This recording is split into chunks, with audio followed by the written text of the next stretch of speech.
What's good, everybody? It's Chris Crazyhouse back with some more Chris Crazy commentary. I hope you all are staying warm out there. I know it is very cold. There's a deep freeze going throughout the United States. So if you are one of the fortunate people to be inside of a home or inside of an apartment, make sure you stay warm as you can and do the best you can to protect yourself and your family from the elements. I wish you all the best.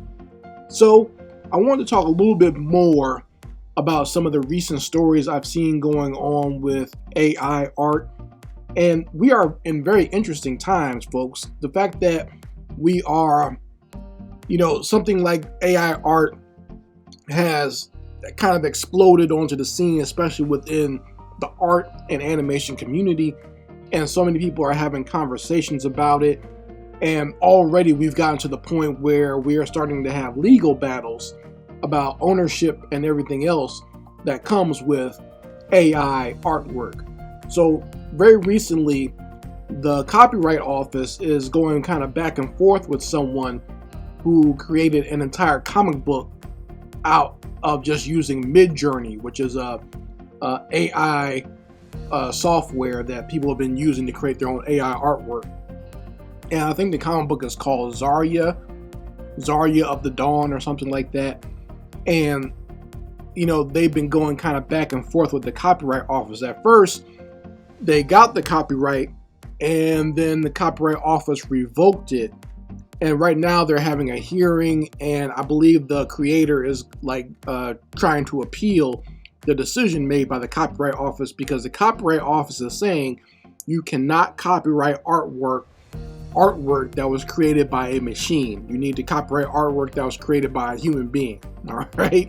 So it's very interesting, the territory we're going into now. It almost sounds like something out of a sci-fi story already. You know what I mean? It's crazy. We're having these discussions as to if something created by a computer is real or if something created by a human is what we only accept. You see what I'm saying?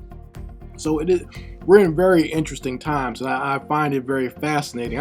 I'm more fascinated by it than I am afraid of it. I'll just say that, because I know there are a lot of artists out there who are kind of wringing their hands, or who are nervous or upset or angry that this new thing called AI art exists. And I can understand that, because it does seem threatening. I've seen some artists complain or wonder if they're going to have a job in the future if a company can just, type something into a prompt somewhere and make AI artwork. That might be the case, but I feel as an artist, if you make yourself indispensable or you're an amazing talent, you're always going to be able to find work as an artist somewhere, even if you create the job for yourself. You know what I'm saying? So don't be too put off by it. I don't want young artists or just artists in general to start feeling discouraged by this new trend, because for the most part it's a trend, but I do believe it is a trend that's here to stay in some capacity. Once we move past a lot of these legal discussions and a lot of these discussions as to what art is, it'll still be here in some shape, form, or capacity. Okay, so this is just something we may have to deal with into the future. But I do not want a lot of young artists and young creators out there to be discouraged by this, thinking that they can't live up to a world where there's artificial intelligence creating artwork now. Don't feel that way, okay? Because you can achieve and you can create and do better, okay? First of all, just think about, I always want to impart to a lot of young artists and young creators that think about why you started doing what you're doing. Okay, for most of us, it wasn't just to get a job. We might have ambitions or thoughts of maybe working in an art or entertainment industry, but that need to create and that need to make something that is bigger than just a job. Okay, because most of us would be doing some sort of artwork even if it was just like a hobby. You see what I'm saying? It's not just about you doing something for a company or something for a client. It's bigger than that, okay? Because I know most of you you have your own ideas and your own concepts that you want to produce. It's not just wanting to produce things for other people. I know I do anyway. My mind is bursting at the seams with ideas that I have for myself, rather than just trying to do something or projects for other people. Sometimes doing projects for other people can almost be a distraction from what I really want to do. That's why I don't do it as much anymore. I still do take clients, but it's a very specific clientele. I'm not as open or do as much client work as I used to. I used to do like 3 and 4 projects at a time. I can't do that anymore. Okay, mostly just because I have a family now. I had to take things kind of one at a time anyway. But even more so, sometimes I used to feel like a lot of those projects and a lot of those clienteles that I had would take away from what I wanted to do. So, it's one of those things where you have to try to create a good balance, and just think about, once again, why you started doing artwork or why you became a creator. So maybe if it's not just art, maybe if it's you like to color, you like to paint, you like to draw, you like to write, you like to sculpt. A lot of those things that you started doing, you were doing that on your own, or there was something inside of you that made you want to do it. It wasn't just to get a job. So don't always think of things in that dichotomy. So if there were no jobs, would you still do your artwork, right? So think of it in that regard.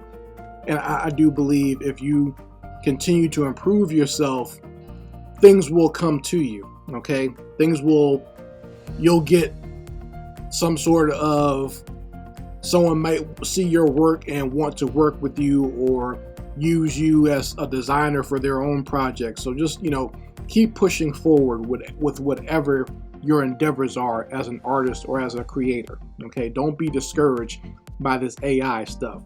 But I do think it's important that while we don't worry about it, at least keep your eyes on it and see where it's going. Once again, like I said in my last video about AI art, it's funny to me where I hear these stories where these people who create this stuff, they call themselves artists. I wouldn't go that far where you're calling yourself an actual artist just because you type something in a prompt somewhere, or do basically what you're doing is doing a Google search or image search and and the computer is mashing things together. I don't know if you can call yourself an artist in that regard, okay? But for the real artists out there, don't let this worry you or let this stress you out. Just keep on pushing forward with what you want to do and what you were creating, okay? Don't feel like the world is at an end. I'm sure a lot of artists have felt like that over the years when certain things change, but the real artist is always going to shine through, okay? So you folks can talk about it in the comments section. Let me know how you feel about it and this new age of AI artwork and these new legal proceedings. I'm going to post a link in the description box as well as the comments section so you can read the article where they're talking about the copyright issues with AI generated comics. I want to hear what you folks might have to say about that. Make sure you go read the article. That way you can have a better understanding than just me talking here, because I might be a little biased about it. But anyway, I want to hear what you folks have to say, and if you would like any of my artwork for your own creative endeavors, you can always go download it on my Patreon. I have some new Christmas artwork that is available for you to download, and even some coloring pages as well. So go to the patreon.com/ChrisCrazyHouse. I will provide the links for that as well in my comments section and also in the description box. Anyway, Chris Crazyhouse signing out. Peace.